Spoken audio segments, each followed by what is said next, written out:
네, 1시 30분 유창희 대표와 함께하도록 하겠습니다. 어서 오세요. 안녕하십니까? 네, 안녕하세요. 오늘 시장에서 또 SOS를 필요로 하는 그런 네. 종목들을 하나씩 봐야겠죠? 첫 번째 종목은 하나 시스템으로 들어가 볼게요. 돈나무라고 캐시우드 네. 많이 아시죠? 돈나무 더하기 또 유상증자라는 그 뉴스까지 더해진 하나 시스템이 오늘 급등을 보여주고 있는데 일단 캐시우드 우주 ETF가 데뷔를 했습니다. 저희가 네. 방송 중에도 며칠 전에 소개해드렸어요. 그로 인해서 관련 종목들을 봐야 할까 안 봐야 할까 이야기 나눠봤는데 어떤 연관이 있길래 오늘 국내 증시에서도 여파를 미치고 있는 거죠?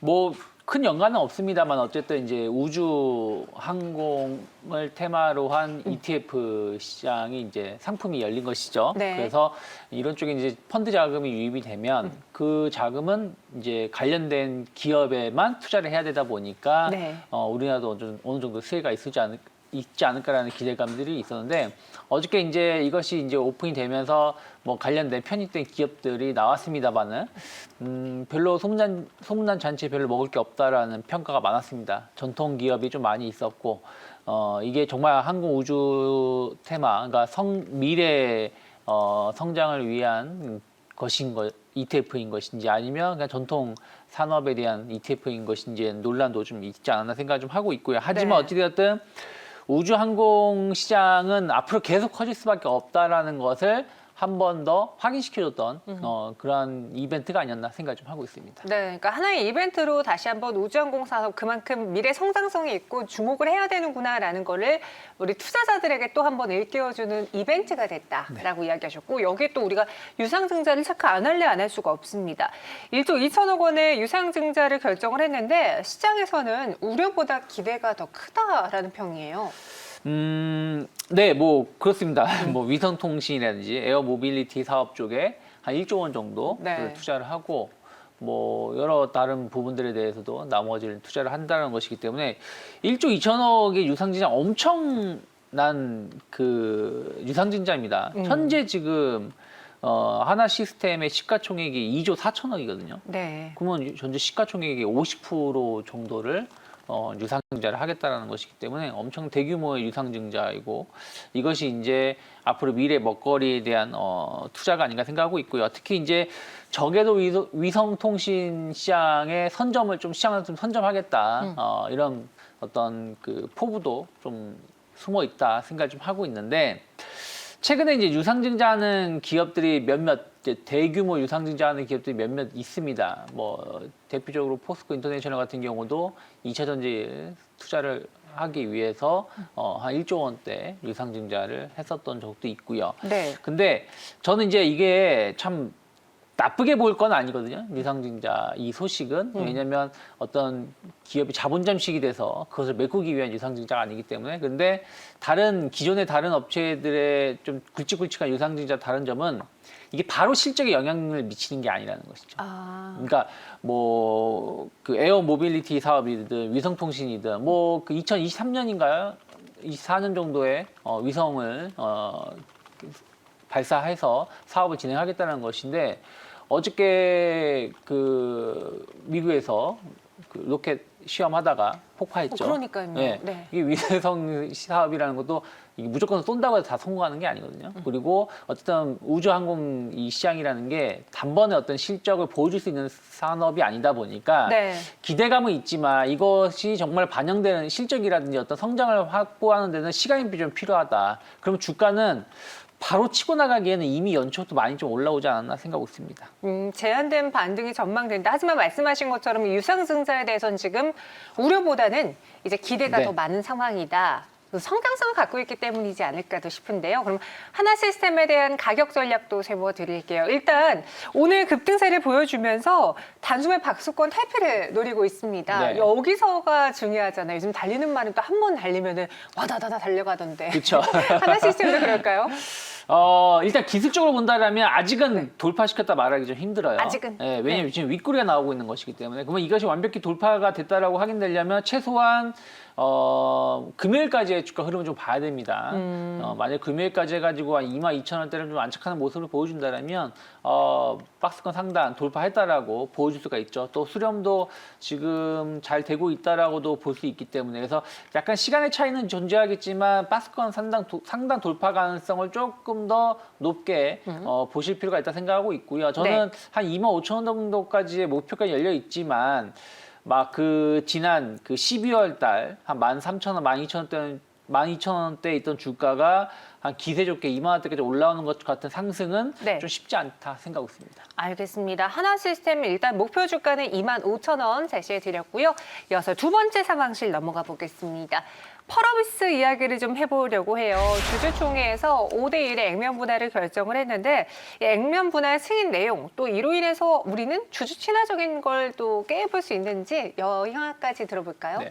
뭐 액면 분할이 지금 펄어비스가 30만 원 정도의 주가가 형성되고 있어요. 네. 5대1로 이제 액면 분할을 한다는 얘기는 한 6만 원 정도 가격이 좀 다운되는 것이죠. 네. 그래서 조금 이제 저는 그렇게 생각하지 않지만 많은 개인 투자자분들이 주식을 많이 갖고 있는 게 더 좋다라고 생각하시는 것 주식수가 같아요. 많고, 예. 네. 그러니까 예를 들어서 6만 원짜리 5주를 갖고 있으나 30만 원짜리 한 주를 갖고 있으나 물론 똑같은 거긴 한데. 예, 똑같은 거거든요. 네. 근데 물론 이제 30만 원짜리가 비싸서 못 사시는 분들이 있을 수 있겠지만 우리가 뭐 1, 20만 원가 주식하시는 분은 없지 않습니까? 실질적으로 한 최소 뭐 몇백만 원, 몇천만 원 가지고 주식을 하시기 때문에 뭐 개인 투자자들이 펄어비스를 못 산다라는 것은 뭐 말도 안 되는 소리긴 하지만 그래도 이 심리적으로 30만 원짜리 하나 딱 들고 있는 것보다는 그래도 뭐 리스크 관리 차원에서 뭐 5만 원, 6만 원짜리를 한 두세 주 갖고 있는 게 더 안정적일 수는 있는 것이죠. 그래서 그런 것을 본다라면 일반 소액 주주들, 개인 투자자분들이 좀 접근을 좀 용이하게 할 수 있다라는 건 긍정적인데 뭐 액면 분할한다고 해서 과거에 다른 기업들 본다면 주가가 계속 고공 성장했었던 적은 거의 없습니다. 삼성전자도 액면 분할하고 나서 오히려 주가가 하락을 했고 뭐 코로나 이슈가 발생하면서 실적이 더 좋아지면서 주가가 올라온 것이죠. 그러니까 액면 분할 때문에 올라간 게 아니에요. 뭐 카카오도 액면 분할한다고 하지만 주가가 올라가는 건 아니기 때문에 우리나라는 액면 분할로 인해서 크게 재미를 본 기업이 별로 없다. 이렇게 보시면 될 것 같습니다. 네. 그러면은 이 펄어비스 액면 분할, 저는 뭐 개인적으로요, 주식 수가 많아지면 분할 매도가 되거든요. 그러니까요. 주주들의 입장에서는 분할 매도가 또 중요하거든요. 그런 면의 매력은 있지만 꼭 이게 주가를 움직일 만한 호재거리는 아니다라고 이야기하셨고, 그럼 펄어비스를 둘러싸고 있는 개별적인 악재와 호재를 좀 정리해 보자면 어때요? 요즘 대장인 NC소프트의 경우에는 뭐 여러 가지 문제들 때문에 주가가 못 가고 있잖아요. 그렇죠. 네. 뭐 NC소프트는 진짜 좀 게임 유저들의 좀 반란이 발생하는 바람에 주가도 뭐 급직 낙하하고 있는데 펄어비스는 뭐 그렇게 약간 NC처럼 NC보다는 덜 이런 사행성 아이템, 그러니까 이런 뽑기라든지 이런 게 좀 적습니다. 펄어비스가 원래 좀 이런 부분들에 대해서는 상당히 좀 착한 게임으로 예전부터 2018년에 서비스가 시작을 했는데 그때부터도 뭐 그런 걸로 상당히 좀 인기를 받았었죠. 그래서 오히려 그런 것 때문에 매출이 정체됐다라는 소식이 얘기가 나올 정도였으니까요. 그래서 뭐 하지만 펄어비스는 그럼에도 불구하고 검은 사막을 국내뿐이 아니라 해외 쪽으로 뭐 유럽, 뭐 북미, 뭐 아시아 이런 쪽으로 계속 넓혀 나가겠다라고 했었고 그런 것들이 잘 맞아 떨어졌습니다. 그래서 상당히 안정적인 매출을 좀 확보하고 있고요. 그리고 붉은 사막이라는 이제 콘솔형 게임 이런 것을 이제 연말 정도에 출시를 좀 앞두고 있다는 부분들 그러면 원래 검은 사막이라는 것은 PC 버전으로 시작을 했습니다. PC 버전, 모바일 버전 그리고 이제는 콘솔형 게임까지 좀 이제 다양화된 매출처를 좀 확보해 볼 수 있다 생각을 좀 하고 있고요. 다만 이제 이런 호재성 이슈들이 좀 주가에 좀 선반영된 측면이 좀 있고요. 그리고 신작 출시가 생각했던 것보다 좀 더디다라는 부분들. 그러니까 뭐 붉은 사막도 연말 정도고 또 도깨비라는 이제 신작도 좀 기다리고 있는데 이것도 조금 지연되고 있는 부분들이 좀 있어서 이러한 것들이 이제 어떻게 좀 빨리빨리 출시를 하는지 여부가 좀 중요하지 않을까 생각하고 있습니다. 네, 그래도 오늘 NC는 반등하고 있어요라고 하셨는데 맞습니다. 오늘 장은 좀 반등이 나와주고 있어요. 펄어비스, 저는 뭐 개인적으로 게임을 안 해봐서 이게 착한 게임인지는 몰랐는데 그럼 펄어비스의 가격 전략은 어떻게 세워볼 수 있을지, NC가 잠깐 쉴 때도 코스닥에서 게임 대장인 펄어비스가 더 갈 수 있을지 가격 전략 세워볼게요. 일단 저는 최근에, 그러니까 2월 달에 한번 급등하라고 급락을 했죠. 네, 그러면서 저때가 갑자기 뭐 파노 이야기가 네, 나오면서 그랬을 그러면서 거예요. 이제 제자리를 맞았기 때문에 이거를 단번에 돌파하기 쉽진 않다 생각을 좀 하고 있어요. 하지만 펄어비스가 그 전의 흐름을 보신다라면 계속해서 완만한 우상향 흐름을 좀 보여줬던 것이 있고, 최근에도 보신다라면 주가가 하락한다라기보다는 그냥 지지부진하지만 그래도 고점을 조금씩 높여가려고 하고 있는 흐름을 좀 보여주고 있기 때문에 저는 뭐 35만 원대까지, 물론 이제 다음 달 중순에 액면분할한다면 가격이 좀 달라지겠지만 현재 기준으로 친다라면 35만 원 정도까지 목표가는 조금 열려 있지 않나, 좀 아래보다는 좀 위쪽이 조금 더 열려 있지 않나 생각하고 있습니다. 네, 펄어비스 그래서 목표 주가는 35만 원 제시해 드렸습니다. 이어서 다음은 모나미 한번 살펴볼게요. 갑자기 모나미하고 신성통상이 오늘 장 초반에 급등을 했는데 이제 독도 이슈 때문에 일본의 불매 운동이 또 재점화되지 않을까라는 네. 그 전망이 나오면서 오늘 장 초반에 모나미랑 신성통상이 올랐거든요. 지금 주가는 좀 많이 밀렸네요. 네, 뭐 일본이 이제 교과서에 독도를 자국당이라고 이게 표시를 했죠. 왜 그런지 모르겠어요. 왜 그러게요? 네. 뭐 개념이 없는 나라긴 하겠지만 네. 어쨌든 그로 인해서 좀 이제 국내 우리 국민들한테는 상당히 기분이 언짢을 수밖에 없는 그렇죠. 부분들이죠. 그래서 다시 한번 이제 애국 운동이 좀 발생할 수 있다라는 기대감들이 좀 이런 그 모나미든 신성통상이든 관련된 기업의 주가를 좀 끌어올리고 있는데, 뭐 저 객관적으로 볼 필요가 있다. 무슨 얘기냐면 우리가 이 애국 운동이 제일 극심했을 때가 2019년 아니겠습니까? 그때 모나미의 주가가 엄청나게 급등세를 보여줬습니다만 실적이 그걸 떠받쳐줬느냐? 아니었다라는 것이죠. 뭐 작년 같은 경우도 마찬가지고요. 그러면 이번에 불매운동이라든지 애국운동이 발생한다고 해서 네. 그전에만큼의 효과를 볼 것이냐, 전 그렇지 않다고 생각을 해요. 똑같은 이슈로 뭐 재탕삼탕하는 부분들이기 때문에 그게 길게 갈 만한 이슈는 아니다. 뭐 솔직히 우리나라가 할 수 있는 역할이 없지 않습니까? 네. 뭐 불매운동 이외에. 근데 뭐 일본 사람들이야, 뭐 일본 사람들이 아니겠죠. 일본 정치인들은 뭐 워낙에 안 좋은 상황이기 때문에 뭐 이런 거에 대해서 관심이 없는 사람들이다. 그래서 그런 걸 본다라면 당번 해결될 수 있는 부분은 아니다 보니까 뭐 주가는 좀 반응을 하겠지만 오늘도 윗꼬리가 좀 강하게 나오고 크게 나오고 있는 걸 본다라면 네. 주가의 추가적인 상승은 상당히 제한적이지 않을까 생각하고 있습니다. 알겠습니다. 그러니까 이게 모나미랑 신성통상이 분명히 애국 테마주로 묶이는 건 맞는데 네. 진짜 중요한 거는 그로 인해서 일본 제품을 안 쓰고 이 제품을 사느냐거든요. 네.